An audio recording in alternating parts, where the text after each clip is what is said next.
ابن سیرین رحمۃ اللہ علیہ نے فرمایا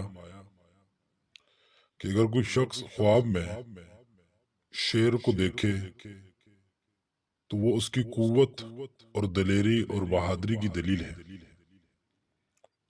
اگر کوئی شخص یہ دیکھے کہ وہ شیر کے ساتھ لڑائی کر کے اس کو مغلوب کر لیا ہے تو اس بات کی تعبیر ہے کہ دشمن پر غالب آئے گا۔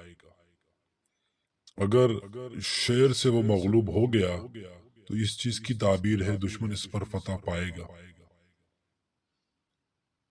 اگر کوئی شخص خواب میں یہ دیکھے کہ شیر اس سے ڈر کر بھاگ گیا ہے تو یہ اس چیز کی تعبیر ہے دشمن سے امن میں رہے گا اور دشمن اس سے ڈر کر رہیں گے۔